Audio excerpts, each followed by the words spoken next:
What's going on YouTube? This is Uriah the Phone Guy. I'm back. This time I'm bringing you a video review on the Samsung Galaxy S3. This is going to be for T-Mobile. I know I always get asked right off the bat, what case am I using, what screen protector am I using? I am using the InvisiShield by Zagg for the screen, and the body glove case that you get at you can get at the T-Mobile store. You can order it online. Depends on what you want and how fast you want it. I of course wanted it fast, so I got it from the T-Mobile store.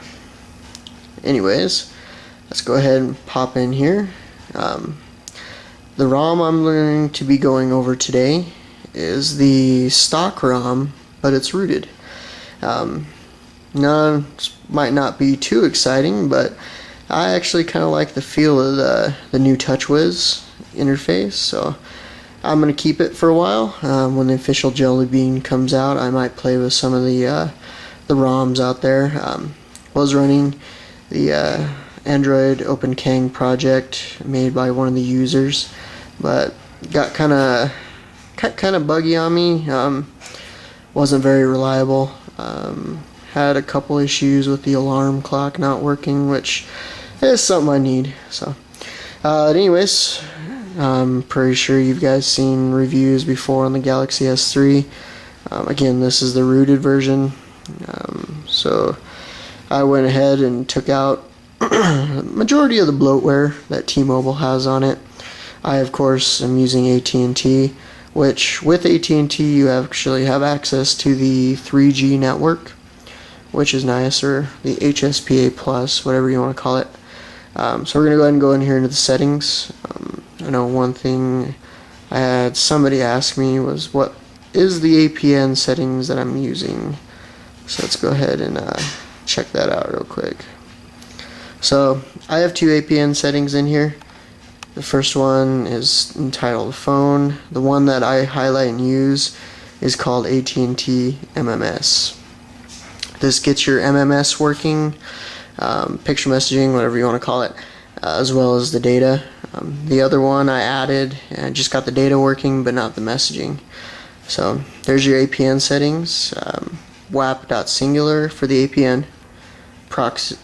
The proxy is wireless.singular.com. Port set at 80. Username not set. Password not set. Server not set. MMSC is http mmsc.singular.com. MMS proxy is wireless.singular.com. Ports 80.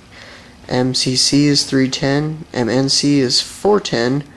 Authentication type not set.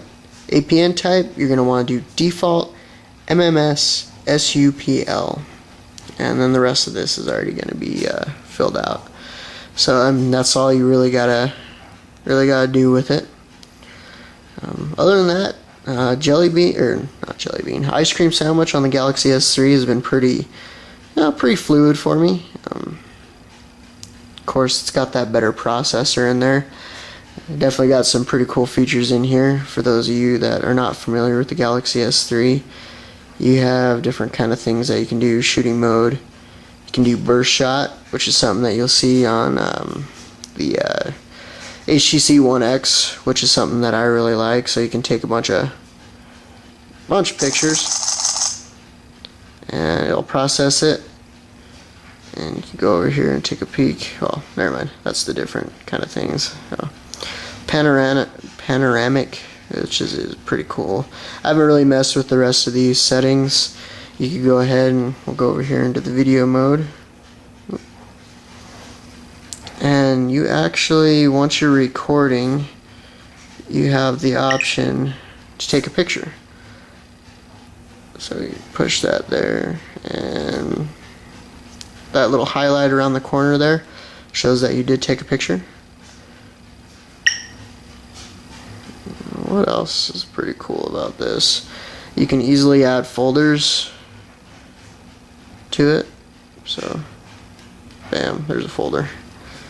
Get rid of things by long pressing and dragging it down. That's something I had to get used to coming from the Galaxy Nexus to where it was above. You can use the different launchers for it. Again, I'm kind of fond of the new TouchWiz and what they've done with it.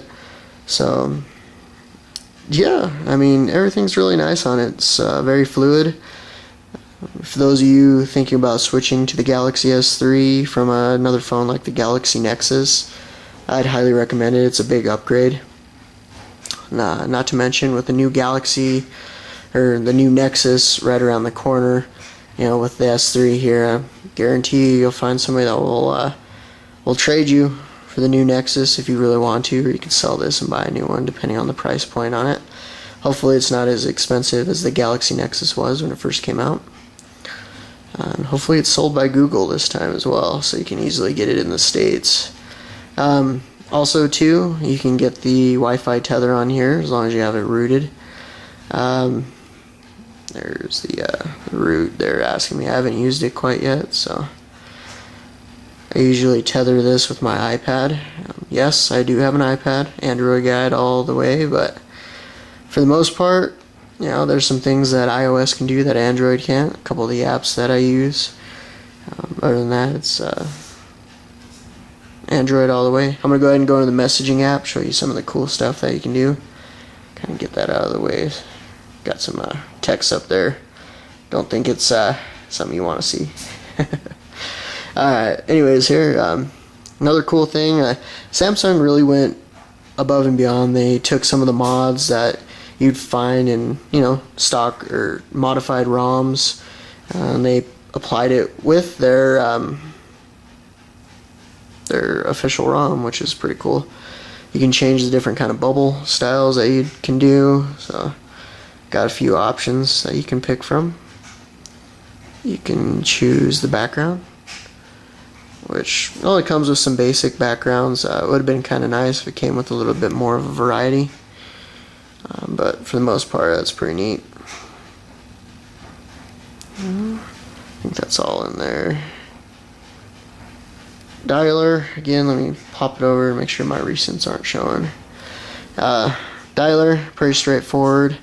It's got a nice little look and feel to it. It's a little bit, it's more upgraded than it was in the previous version of TouchWiz. Contacts are about the same. What else? Calendar's the same, except for the new ice cream sandwich features. No specific apps that I really want to cover. With the Galaxy S3 ice cream sandwich, I haven't really noticed much of a lag, as you can kind of tell. I know there are some people over at XDA that were complaining of a little bit of a TouchWiz lag once you go back to the home screen and try to swipe it, but it's very fluid. Got some kind of cool animations. You got your toggles up here, which is kind of another neat feature of the Galaxy S3.